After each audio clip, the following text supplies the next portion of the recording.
আজ অত্যন্ত বেদনার একটা দিন, কারণ আমরা জানি ভয়াবহ ইতিহাসের ভয়াবহতম ভূমিকম্প হয়েছে এবং সেটাতে আরো কত মানুষ যে হতাহত হয়েছেন তার প্রকৃত তথ্য আল্লাহ তাআলাই ভালো জানেন। হয়তো আমরা ধীরে ধীরে সেগুলো জানতে পারবো। আমরা হয়তো সবসময় বুঝে উঠতে পারি না এই সকল প্রাকৃতিক দুর্যোগ, এগুলো দেখলে অনেক সময় আমরা গড়পড়তে আল্লাহর গজব বলে চালাই দেই, যেটা সবসময় সঠিক না। অনেক সময় মানুষের জীবনে বিপদ আসে, মুসিবত আসে, দুর্ঘটনা ঘটে, অ্যাক্সিডেন্ট হয়, এরকম আরো অনেক কিছু ঘটে। সেগুলো আল্লাহ তাআলা বান্দাকে পরীক্ষা করবার জন্য করেন। এই ধরনের দুর্ঘটনা যখন ঘটে তখন আমাদেরকে ভাবতে শেখায়।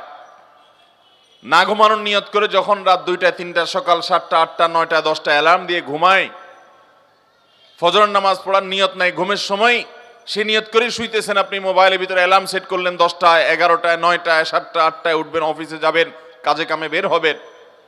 আর এর মধ্যে যদি এরকম বিপদ আপনার আমার উপরে আসে, তো আল্লাহর নাফরমানি করার নিয়ত করে শুয়েছেন, ওই অবস্থায় মওত হয়েছে। এই মওত কখনো ঈমানদারের মওত হতে পারে না। ভাইরা আমার, এই সকল ঘটনা, এই সকল মুসিবত, এই সকল দুর্ঘটনাগুলো আমাদেরকে যে কত কিছু শেখায়। অন্য আরেকটি হাদিসে আমরা দেখি নবী আলাইহিস সালাম বলেছেন, ইন্নাল্লাহা ইযা আহাব্বা কওমান ইবতালাহুম, আল্লাহ তাআলা যখন কোনো মানুষকে পছন্দ করেন, কোন সম্প্রদায়কে পছন্দ করেন, আল্লাহ তাআলা তাদেরকে পরীক্ষায় ফেলেন, পরীক্ষায় নিপতিত করেন। আমান্না বলল, আল্লাহর আনুগত্যের কথা বলল, আর আল্লাহ তাআলা সেটাকে গ্রহণ করে নিলেন, এটা সব সময় হয় না।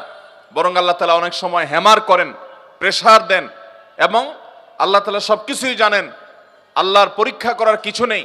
তারপর আল্লাহ তাআলা আমাদের কাছে প্রমাণিত করেন যে এই বান্দা আল্লাহ তাআলার খাঁটি বান্দা। তিনি আমান্না মুখে বলেন নাই, কলব থেকে বলেছেন, অন্তর থেকে বলেছেন। এই জন্য বিভিন্ন বিপদ আপদ, বিভিন্ন মুসিবত দিয়ে আল্লাহ তাআলা অনেক সময় মানুষকে পরীক্ষা করেন। অতএব এই যে প্রাকৃতিক যত দুর্যোগ হয়, সেটা ঝড় হোক, জলোচ্ছ্বাস হোক, কোনো দুর্ঘটনা হোক, ব্যক্তি জীবনে হোক, পারিবারিক জীবনে হোক, কোনো একটা ছোট্ট সমাজে হোক, একটা দেশের জন্য হোক, পৃথিবীর বড় অংশ জুড়ে হোক, এগুলোকে সব সময় আমরা চোখ বন্ধ করে আল্লাহর গজব হিসাবে চালাবো না। বিশেষ করে যখন ঈমানদারদের উপরে পতিত হবে, সেটা হতে পারে আল্লাহর পক্ষ থেকে পরীক্ষা, আবার হতে পারে আমাদের কোনো অপরাধের কারণে, কোনো পাপের কারণে, কোনো গুনাহের কারণে আল্লাহ রাব্বুল আলামিন আমাদেরকে শাস্তি দিচ্ছেন। কারণ আল্লাহ তাআলা কোরআনে অন্য আয়াতে বলেছেন, যাহারাল ফাসাদু ফিল বাররি ওয়াল বাহরি বিমা কাসাবাত আইদিন নাস, মানুষ নিজের হাতে যে সমস্ত গুনাহ কামায়, এগুলোর কারণে আল্লাহ তাআলা পৃথিবীতে কিছু ব্যত্যয়, কিছু দুর্ঘটনা, কিছু বিপদ আপদ আল্লাহ তাআলা দেন। কেন দেন? লিযিকাহুম বা'দাল্লাযী আমিলু, যাতে করে তাদের হাতের করা অপরাধ, নিজেদের কামাই করা গুনাহ, এগুলা কিছুটা শাস্তি, কিছুটা ভোগ, কিছুটা এগুলোর স্বাদ, অর্থাৎ এগুলোর প্রায়শ্চিত্ত যাতে কিছুটা তারা দুনিয়াতে করে ফেলে, যাতে করে তারা এই সমস্ত ঘটনা থেকে শিক্ষা গ্রহণ করে ফিরে আসতে পারে আল্লাহর দিকে। মোহতারাম হাজরিন, ঠিক ফজরের সময় ভোরবেলা এই ধরনের দুর্ঘটনা যখন ঘটে, তখন আমাদেরকে ভাবতে শেখায়। না ঘুমানোর নিয়ত করে যখন রাত 2টা 3টা সকাল 7টা 8টা 9টা 10টা অ্যালার্ম দিয়ে ঘুমায়, ফজরের নামাজ পড়ার নিয়ত নাই ঘুমের সময়, সে নিয়ত করেই শুইতেছেন আপনি, মোবাইলের ভিতরে অ্যালার্ম সেট করলেন 10টায় 11টায় 9টায় 7টা 8টায় উঠবেন, অফিসে যাবেন, কাজে কামে বের হবেন। আর এর মধ্যে যদি এরকম বিপদ আপনার আমার উপরে আসে, তো আল্লাহর নাফরমানি করার নিয়ত করে শুয়েছেন, ওই অবস্থায় মওত হয়েছে। এই মওত কখনো ঈমানদারের মওত হতে পারে না। ভাইরা আমার, এই সকল ঘটনা, এই সকল মুসিবত, এই সকল দুর্ঘটনাগুলো আমাদেরকে যে কত কিছু শেখায়। একটা শহর শেষ হয়ে যাচ্ছে সামান্য 1 মিনিট সময়ের মধ্যে। আল্লাহ রাব্বুল আলামিন কিয়ামত যে কায়েম করবেন, সূরা জিলজালের মধ্যে যে আল্লাহ বলেছেন, ইযা জুলজিলাতিল আরদু জিলজালাহা, এই ঘটনা আমাদেরকে সে আয়াতের দিকে নিয়ে যায় যে আয়াতে আল্লাহ বলেছেন, যখন এই গোটা ধরা পৃষ্ঠ, এই গোটা পৃথিবীকে প্রকম্পিত করা হবে এবং ফেটে চৌচির হবে, মধ্য থেকে সব মানুষ জীবন্ত হয়ে আবার হাসরের ময়দানে একত্রিত হবে। কিভাবে গোটা পৃথিবীর এই সংসার ভেঙে শেষ হয়ে যাবে, ইস্পাত সভ্যতা এবং ইট বালুর এই দালান, এই সভ্যতা, এটা কিভাবে চুরমার হয়ে মাটির সাথে মিশে যাবে, আজকের কিছুটা অনুমান করা যায় কি যায় না? আল্লাহ রাব্বুল আলামিন আমাদেরকে শিক্ষা অর্জন করার তৌফিক দান করুন। মোহতারাম হাজরিন, আমাদের যে কাউকে এরকম বিপদের মুখোমুখি যে কোনো মুহূর্তে হতে পারে।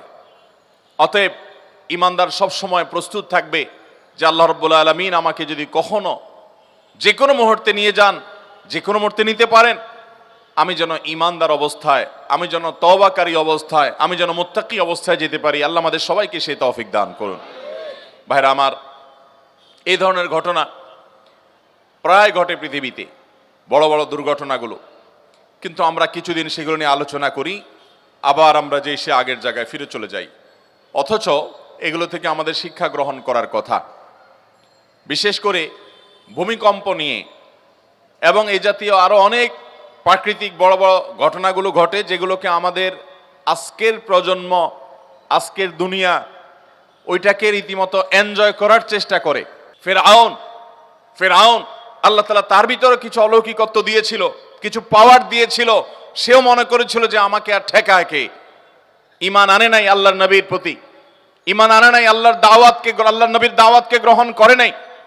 আল্লাহ রাব্বুল আলামিন তাকে ধ্বংস করেছেন, ধ্বংস করে তার লাশ আল্লাহ তাআলা রেখে দিয়েছেন এবং কোরআনে আল্লাহ তাআলা আয়াত নাজিল করেছেন, কাযালিকা নুনাজ্জিকা বিবাদানিকা লিতাকুনা লিমান খালফাকা আয়া। ও ফেরাউন, তোমার পরে পৃথিবীতে যারা আসবে তারা যেন তোমার লাশ দেখে শিক্ষা গ্রহণ করে, এই জন্য তোমার লাশকে আমি হেফাজত করব, আল্লাহ কোরআনে ওয়াদা করেছে। এটা পচতে দেওয়া হবে না, যেভাবেই হোক মানুষ এটাকে সংরক্ষণ করতে পারবে, এটা রেখে দেওয়া হবে মানুষের শিক্ষা গ্রহণের জন্য। কিন্তু মানুষ খুব কমই শিক্ষা গ্রহণ করে। নবী করিম সাল্লাল্লাহু আলাইহি সাল্লামের হাদিস থেকে আমরা জানি, কিয়ামত যত নিকটবর্তী হবে ভূমিকম্পের পরিমাণ তত বাড়বে, ক্ষয়ক্ষতির পরিমাণ তত বাড়বে, মানুষ যত দালান কোঠার সভ্যতাকে বড় করবে, কিয়ামত যত নিকটবর্তী হবে, এগুলো সবগুলো কিয়ামত আলামতের মধ্যে থেকে একটি। এই ভূমিকম্পের পরিমাণ যত বাড়তে থাকবে, কিয়ামত যত কাছাবে, ঘন ঘন ভূমিকম্প সারা পৃথিবীতে হবে। এর ভিতরে বড় আলামত সমূহের মধ্যে থেকে একেবারে কিয়ামতের কাছাকাছি সময় গিয়ে যে ভূমিকম্পগুলো হবে, সেগুলো একটা হবে পূর্বে, একটা হবে পশ্চিমে ভূমিধসের ঘটনা ঘটবে, একটা হবে মধ্যে। এরকম বড় বড় ভূমিকম্প হবে, ভূমিধসের ঘটনা ঘটবে, যে গোটা পৃথিবীর সকল সিস্টেমকে প্রায় ধ্বংস করে শেষ করে দিবে এবং জানান দিবে যে পৃথিবীর আয়ু শেষ হয়ে এসেছে। আমরা আজ যে ভূমিকম্পকে মনে করছি না, এটার সাথে ধর্মের কোনো সম্পর্ক নেই, এটা নিছক বৈজ্ঞানিক বিভিন্ন সূত্রের আলোকে আমরা বলি যে এই কারণে হয়েছে, সেই কারণে হয়েছে, সেগুলো অবশ্যই সত্য হতে পারে, সেগুলোর সাথে কোনো সাংঘর্ষিকতা নেই। যেমন কেন ভূমিকম্প হয়, ভূমিকম্প কেন হয়, আজ থেকে শত শত বছর আগে ইমাম ইবনুল কাইয়িম রাহমাতুল্লাহি আলাইহি ভূমিকম্পের উপরে অনেক গবেষণা তার আছে।